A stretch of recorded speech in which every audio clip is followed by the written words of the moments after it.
Hey there, mates. You're back again, I see. Or maybe you're new here. Either way, welcome. We hope you find these tidbits wicked fascinating for you. Right, let's go.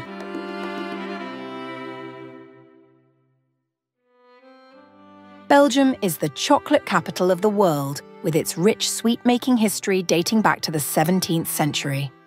The country is home to hundreds of master chocolatiers, crafting some of the best chocolates enjoyed worldwide.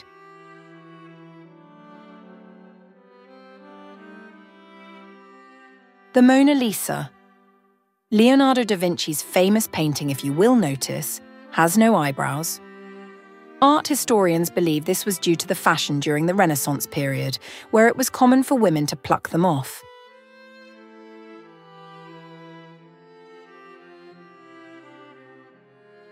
The first webcam was created to check a coffee pot. In 1993, researchers at Cambridge University wired a system to their network that would stream 3 images per minute from a room where the pot was kept.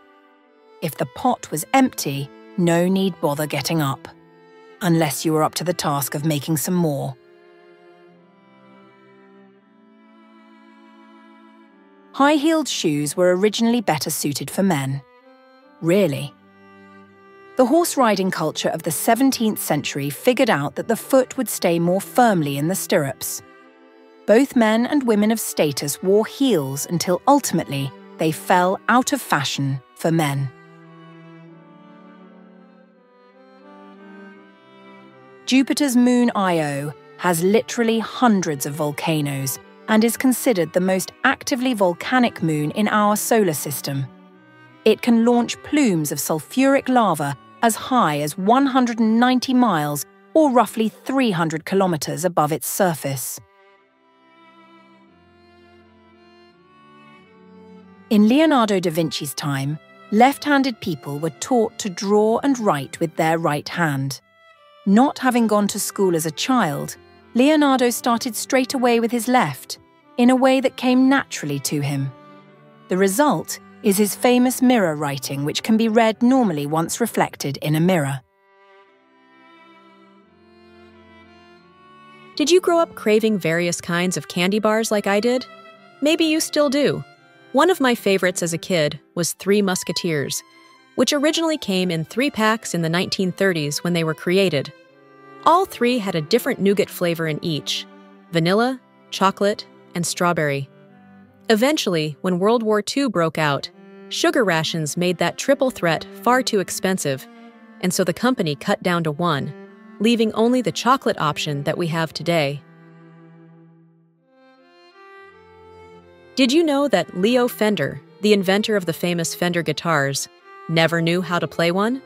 True story. He took piano lessons in grammar school and tried playing the saxophone, but his interest in electronics allowed him to invent, create, and even market some of the most popular electric guitars in the world. But he never took the time to learn how to play one. How about that? Have any good luck charms? Well, here's a good lesson to hang on to it. Early in his campaign, U.S. President William McKinley was given a red carnation boutonniere to wear during a debate. After winning it, and also the congressional election in 1887, he saw the red carnation as a new good luck charm. He began wearing one during every election cycle, including 2 gubernatorial wins and his 1896 presidential campaign. He even kept one on his desk in the Oval Office. Finally, in 1901, during a New York exposition, he met a 12-year-old girl named Myrtle and felt inclined to give his carnation to her. Minutes later, McKinley greeted another, his assassin, Leon Czolgosz. The president was shot twice and died a week later. There are 26 letters in the English alphabet. Do you know which letter was the last to be added? Any guesses? It was the letter J. Before the year 1524, when J became its own independent letter, the letters I and J were considered to be the same, except that they made different sounds when spoken. Italian grammarian Gian Giorgio Trissino argued for the 2 letters to be distinct. His work helped solidify J as a separate letter, allowing for names like Julie, Jennifer, and Jackson. Ever since, Trissino has been informally crowned as the father of the letter J. Here's an interesting one for all you web surfers out there. Tim Berners-Lee, who created the main software of the World Wide Web, admitted he regrets one thing: adding the double / after https: in web addresses. In hindsight, he stated in a Times article that he now considers it unnecessary and was a design choice that could have been done differently. While the double slashes were standard practice in programming at the time, he believes they serve no real purpose and could have been omitted. Some of you may remember the terrible Chernobyl disaster that occurred in 1986 with the explosion of a reactor at the nuclear power plant there. Shortly after, firefighter Vladimir Pravik and his unit were the first to reach the plant. He famously led initial efforts on the roof surfaces behind and on either side of the central ventilation stack to extinguish the fires. Following the event, he was hospitalized with acute radiation syndrome, and even more interestingly, his eyes turned from brown to blue due to the intense exposure. Pravik died 2 weeks later. He was only 23 years old at the time.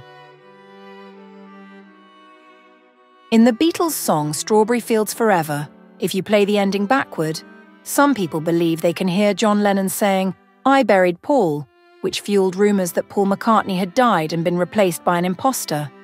The moral? Don't always believe what you hear, especially if the truth seems a little backward. The first professional athlete to earn $1 million salary was baseball player Nolan Ryan, who signed a $1 million per year contract with the Houston Astros in 1979. Believe it or not, Velcro was inspired by nature. Swiss engineer Georges de Mestral came up with the idea after noticing how burrs stuck to his dog's fur during a walk in the woods. Yes, even our pets can inspire great innovations.